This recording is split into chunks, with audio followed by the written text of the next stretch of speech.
Abdul Muttalib, তুই না 10-11 ছেলের মধ্যে একজনের জবাই কইরা লাস কৌ, ওয়াদা তো পুরা করলা না, পানি তো আমি দিয়া দিলাম, যদি তুমি ঠিক টাইম মতো কোরবানি ছেলেকে না দাও 11 ছেলেরে আমি শেষ করলাম, 11 ছেলে শেষ হয়ে যাবো। স্বপ্ন দেখিয়া আব্দুল মুত্তালিব একটা দৌড় দিছে, দিয়া গেছে তাওরাতের আলেমদের কাছে, গিয়া কয় এই মান্নত করছিলাম যে একটা ছেলের জবাই করে আল্লাহ রাস্তা দিয়া দেব, মান্নত তো করতেছি না, স্বপ্নে এই দেখছি। তাওরাতের আলেমরা কইল সর্বনাশ, 11 ছেলে মারা যাবে, যে কোনো একজনরে আল্লাহ রাস্তায় কুরবানি দিয়া দাও। তো উনি 10 ছেলেরে বসাইছে, 11 ছেলেরে লইয়া বসছে, বৈশা বড় ছেলে কইল সবাই লইয়া বইয়া বসলো যে বাবা রে, মান্নত করছিলাম যে জমজমের পানি চালু হইলে তোমরা 11 জনের মধ্যে একজনরে আল্লাহ রাস্তায় জবাই করব, এখন তো মান্নত পুরা করার সময় হয়েছে, তোমরা কেডা রেডি আছো আমারে কও, আমি আল্লাহর রাস্তায় একজনে দেলাই। বড় ছেলে কয় বাবা আপনি যে সব মান্নতটা করছিলেন আমার নামটা কইছিলেন? না। কত সালাম আলাইকুম, আমি যাই। বড় ছেলে গেছে গা। এরপর একটা আব্বা আপনি আমার নাম কইছেন? না। কথা আমার একটা কাজ আছে, হেও বাকছে। এরপর একটা আমার নাম কইছেন? না। কথা আমিও যাই।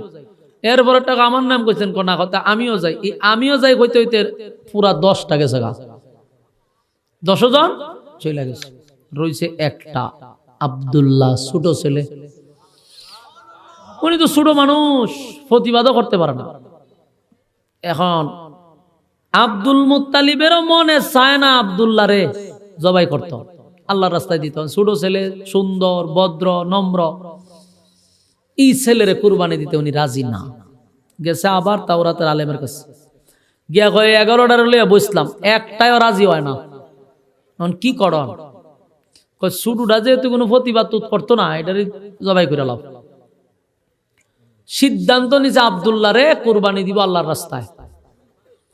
আব্দুল্লাহ রে লইয়া দিন তারিখ ঠিক করছে, আগামী অমুক বারে খানায় কাবার সামনে আব্দুল্লাহ রে জবাই করা হবে আল্লাহর রাস্তায়।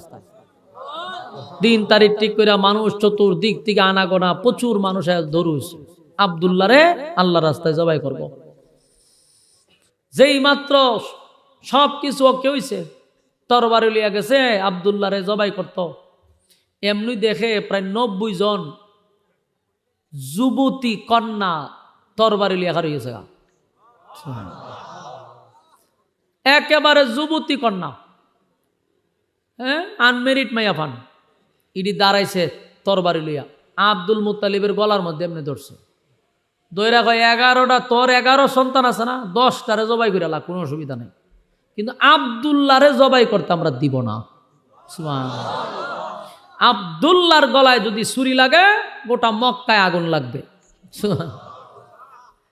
বলুন কারা আন্দোলন শুরু করছে? হ্যাঁ, মহিলা না, মহিলা তো এটা বিয়া হইলে এটা মহিলা কয়। হ্যাঁ, আনমেরিড মাইয়া পান, একেবারে যুবতী মাইয়ারা, একেবারে 90 জন তরবারি লেখা রয়েছে।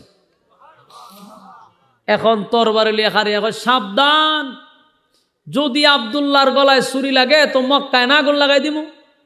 আব্দুল মুত্তালিব সব্বনাজি মাইয়া বান্ধি মারাত্ম, এরা কোত্থেকে বাড়িল, ই গ্রুপ কোন সময় তৈরি হইল, ফুল আমার হেরা আমারে হয়, আমি জবাই করতে পারতাম না।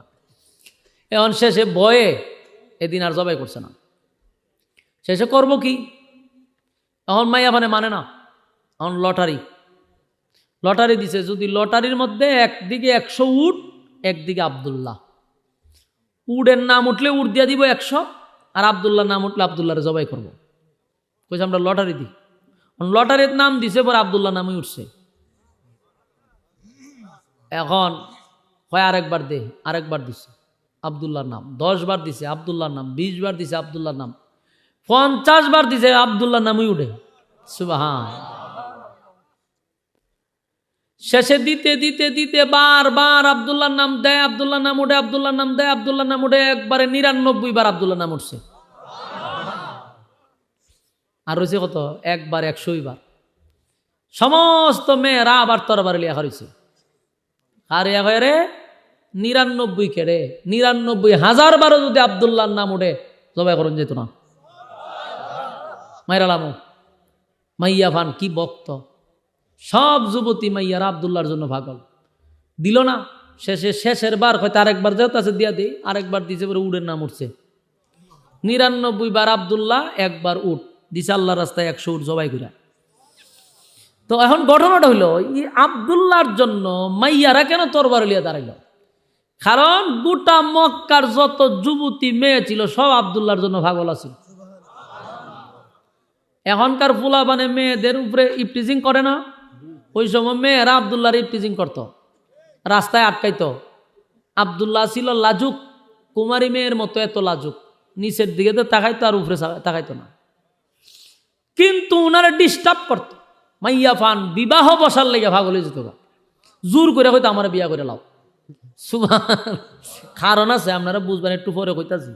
এটা আমরার দেশের মতো চরিত্র খারাপই কারণে না, আব্দুল্লাহর ক্ষেত্রে অন্য কারণ ছিল। আমরার দেশের ফুলা বানের চরিত্র খারাপ, মাইয়া বানের চরিত্র খারাপ, জোর করে বিয়া বইয়া জায়গা আনলে জোর করে বিয়া করে লাই। এরাই এই উদ্দেশ্য না, উদ্দেশ্য অন্যটা ছিল। মেয়েরা যেখানে যেত আব্দুল্লাহর সামনে খারাই হইতো, তোমার আব্বারে গিয়ে আমার সাথে বিয়া দিলাইতো। তো এদের মধ্যে সবচেয়ে দনাট্য একটা মেয়ে ছিল, ওয়ারাকা বিন নাউফেল নামক একটা পণ্ডিত ছিল, তাওরাতের আলেম। তার মেয়ের নাম হইল গিয়ে মরিয়ম। এটা দনাট্য, প্রচুর টাকার মালিক, এক মা এক বাবার একটা কন্যা মরিয়ম, টাকা পয়সার মালিক। এই মরিয়মের চোখ পড়ছে আব্দুল্লাহর প্রতি, বিয়া করি সারব। রাস্তাটা গেলে আটকায়, আব্দুল্লাহ তোমার বাপের হইল 11 ছেলে, তুমি লইয়া সম্পত্তি যদি বাক করে তে কিছুই পাইত না, আর আমারও যদি বিবাহ করতে পারো তা আমার বাপের যত সম্পদ আছে, যত সম্পদ, আমি তো এক বাবার এক কন্যা, সমস্ত সম্পদ তোমার কদমে ডাইলা দিব, আমার বিয়া করে লাও। তুমি তো শর্মিন্দা, লাজুক, শরমে কিছু কয় না, এইভাবে ডিস্টার্ব করে। প্রতিদিন বিবাহের প্রস্তাব যায় আব্দুল মুত্তালিবের কাছে। আব্দুল মুত্তালিব অতিষ্ঠ ইয়া, বাড়ি থেকে মাইয়া ফান হারিতে হয়। একদিন রাত্রের বেলা আবদুল্লাহরে লইয়া বাইকে গেছে গা। ওই আব্দুল মুত্তালিব কয়, আয় বাবা তোর লই এখান থেকে যাই, এলাকার তখন যেত না, মাইয়া ফানে তোরে গ্রাস করে লেব।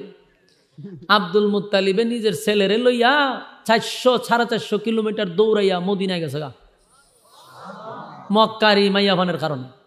মদিনায় আবার উনার একটা বন্ধু আছে, এই বন্ধুর মাইয়া একটা আছে, এটা উনি ব্যবসা করতে যাইতো, আর দেখছে যে মাইয়াটা খুব সুন্দর, ওই সময় নিয়ত করে রাখছে বিয়া দিলে এই মাইয়ার লগে দিব। তো গেছে বন্ধুর বাড়িতে গিয়া কয়, দোস্ত ফলাই আইছি। কেন? হয় ছেলেরে লই আইছি। খারা জীবন মাইয়া লইয়া মানছে ফলা, তুই ছেলে লইয়া ফলাস, ঘটনা কিতা? বলে দোস্ত আমার ফুলা হইলে একটা বিবাহের প্রস্তাব পুরা মক্কার মাইয়া ভান, জান বাঁচাইতে গিয়া আমি তোর বাড়িতে আইছি, তোর একটা মাইয়া আসিন না, এদেরকে বিয়া দিস না, তাহলে আজকেই বিয়া করা, আমার ফুলা রেডি, তোর মাইয়া রেডি, বিয়া করাই দি। যেই মাইয়ার লাগে বিবাহ করাইছে ওই মাইয়ার নাম হইল আমেনা। আমেনার লাগে বিবাহ হয়ে গেছে। তো অনেক দিন, 7-10 দিন শ্বশুর বাড়ির থাকছে। পরে বউ আমেনারে লইয়া আব্দুল মুত্তালিব ছেলেরে লইয়া 1 সপ্তাহ পরে মক্কায় আসছে। আর 1 সপ্তাহে মক্কার মাইয়া পান, গলিতে গলিতে, শহরে বন্দরে, সব জায়গায় আব্দুল্লাহরে তালাশ করতেছে, পায় না, পাগল হয়ে গেছে মাইয়া। গেল গো আব্দুল্লাহ, গেল। গোটা মক্কা নগরীতে তুলপার আব্দুল্লাহ নাই। 1 সপ্তাহ পরে যখন আইছে, মাইয়া বানে খবর পাইছে, রে আব্দুল্লাহ আইছে। মরিয়মের কাছে খবর দিছে, তোমার আব্দুল্লাহ পড়ছে। মরিয়ম তো খুব সাজুগুজু করে খার রয়েছে যে আব্দুল্লাহ আইলে আজকার যাই বেলে দিতাম না, বিয়া করলাম, জোর করে বিয়া করলাম। এলে দাঁড়ায় রয়েছে। আব্দুল্লাহ যখন রাস্তা দিয়া যায়, মরিয়ম দৌড়াইয়া বাইরেছে রাস্তা, বাইরে আব্দুল্লাহর সামনে খারইছে। খারইয়া জিগাইব কোথায় গেছিল, এর আগে চেহারার পাই ছাইয়া, যেই চেহারা দেখছে মরিয়ম একটা সিক্কার দিয়ে বেহুশ হয়ে পড়ে গেছে। আব্দুল্লাহর চেহারার দিকে তাকাইয়া মরিয়ম চিৎকার দিয়া বেহুশ হয়ে গেছে, বেহুশ হয়ে মাটি ফিরে গেছে। ঘটনা কি? আব্দুল্লাহ ভয় পাইছে, ঘটনাটা কি? মরিয়ম আইলে তো আমারে ভালো মন্দ খাবার দিছে, গল্প করছে, বেহুশ হয়ে ফিরে এলো। এখন পানি টানি দিয়ে আবার হুশ ফিরেছে, আবার চেহারার দিকে তাকায় আরেকটা চিৎকার দিয়ে আবার বেহুশ হয়ে গেছে। কথা কি বুঝতেছে? আব্দুল্লাহ ছিল একেবারে লাজুক প্রকৃতি, তাছাড়া পড়ছে মহামুসিবতে। আসলাম একটা মহিলার বাড়ির সামনে, তাও আমার দিকে চিৎকার মারছে। বিপদ না? বিপদ তো বেড়াইতে লাগিয়া। মাইয়া যদি চিল্লি মারে মানছে ফুলা মানে ভিটা তুলা হয়, ঠিক নেই? তো আব্দুল্লাহ বলছে মহামসিবত, এরকম করতেছে কেন? শেষে জাগ্রত হয়েছে, ইয়া চিৎকার দিতেছে আর বলতেছে, এ আব্দুল্লাহ, বল আমার সঙ্গে তুই সত্য কথা বলবি। খানায় কাবার কসম, আব্দুল্লাহ, 1 সপ্তাহ তুমি কোথায় ছিলা? গোটা মক্কা নগরীতে অলিতে গলিতে আমি তোমারে তালাশ করলাম, কিন্তু তোমার কোনো সন্ধান আমি পাই নাই। এ আব্দুল্লাহ, সত্য করে বলবা, খানায় কাবার কসম। আব্দুল্লাহ, বলো না, তুমি কি বিবাহ করছ? আব্দুল্লাহ কহ, বিয়া করছ। আরেকটা চিৎকার দিয়া বলে, আব্দুল্লাহ, কি করলি, কি করলি, কি করলি?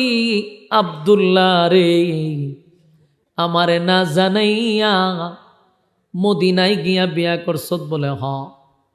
মরিয়ম বেহুশ হয়ে গেছে, চিৎকার দিয়া বলে, আব্দুল্লাহ শুন, আমার বাবা হলো তাওরাতের আলেম, আমার বাবা তাওরাত রিসার্চ করে, আমিও আমার বাবার সঙ্গে তাওরাত মাঝে মধ্যে পড়ি, তাওরাত আমিও রিসার্চ করি, প্রচুর স্টাডি করছি তাওরাত আমি। তাওরাত কিতাবের প্রতি পৃষ্ঠায় পৃষ্ঠায়, প্রতি পৃষ্ঠায় পৃষ্ঠায় যার নাম, সে হলো আখিরি জামানার পয়গম্বর নবী মুহাম্মদুর রাসূলুল্লাহ। আমি পৃষ্ঠা উল্টায় দিয়ে খালি মোহাম্মদ নাম, বাবারে জিজ্ঞাসা করলাম এই নামটা এত ঘন ঘন কেন এই কিতাবে? আমার বাপে বলল যে উনি শেষ জামানার নবী হিসাবে আসবে, খুব শীঘ্রই চলে আসবে। এবং এই কথা শোনার পরে আমি এই নাম নিয়ে গবেষণা শুরু করলাম। গবেষণা করতে করতে আমি দেখলাম যে মোহাম্মদী নূর তোমার চেহারার মধ্যে বাস্তব, এবং যতগুলা আলামত আমি তাওরাতে পাইছি এর বেশিরভাগ আলামত তোমার চেহারার মধ্যে বাস্তব, একটা নূর বাস্তব। এই নূর দেখেই আমি বুঝতে পারছি এটা মোহাম্মদী নূর। সুতরাং সেদিন থেকে আমি সিদ্ধান্ত নিছিলাম, মা যদি হই পৃথিবীর শ্রেষ্ঠ মা হব। সুবহানাল্লাহ। পৃথিবীর শ্রেষ্ঠ মা হওয়ার জন্য মক্কার মাইয়া ফান আব্দুল্লাহর পিছনে লাগছিল, চরিত্র খারাপ এই জন্য না, আমরার দেশের ফুলাভানের মতো না, হেরা অন্য উদ্দেশ্যে। মরিয়ম কান্দে আর বলে, আব্দুল্লাহ, মনে বড় আশা ছিল রে, মনে বড় আশা ছিল পৃথিবীর শ্রেষ্ঠ মা হব, পৃথিবীর শ্রেষ্ঠ মা হব, মুহাম্মদের মা হব, আখিরি জামানার পয়গম্বরের মা হব, সমস্ত নবীকুলের সম্রাটের মা হব। কিন্তু আব্দুল্লাহ করলি কি? তুই বিবাহ করার সাথে সাথে তোমার চেহারায় যে নূর ছিল সেটা নাই, এই নূর চলে গেছে আমেনার পেটে। সুবহানাল্লাহ। আব্দুল্লাহ চেহারার দিকে তাকায় দেখি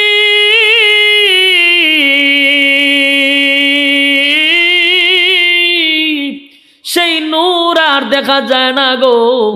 আমি বুঝতে পারছি সেই নূর যেদিন তোমার বিবাহ হবে সেদিন তোমাদের মিলনের মাধ্যমে এই নূর যে তোমার স্ত্রী হবে তার গর্ভে চলে যাবে, আর সে হবে পৃথিবীর শ্রেষ্ঠ মা। আমি শ্রেষ্ঠ মা হওয়ার জন্য, তোমারে বাঁচানোর জন্য বহু চেষ্টা করছি। এ আব্দুল্লাহ, মক্কা নগরীতে যেদিন তোমার বাবা তোমারে খানায় কাবার সামনে আল্লাহর রাস্তায় কুরবানি দেওয়ার জন্য নিয়ে গেছিল, সেদিন 90 জন মহিলা, 90 জন কন্যা হাতে তরবারি লইয়া তোমার বাবাকে বাধা দিছিল যেন তোমারে আল্লাহর রাস্তায় কুরবানি না দেয়।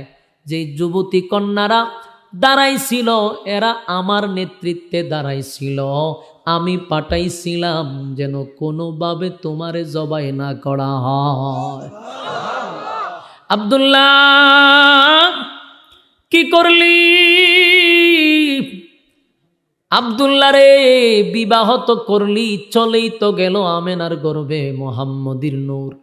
তাই আমি ওয়াদা দিলাম আব্দুল্লাহ, জীবনে যেহেতু পৃথিবীর শ্রেষ্ঠ মা হইতে পারলাম না, আজকের থেকে ওয়াদা দিলাম আমি মরিয়ম কোনোদিন আর স্বামী গ্রহণ করব না।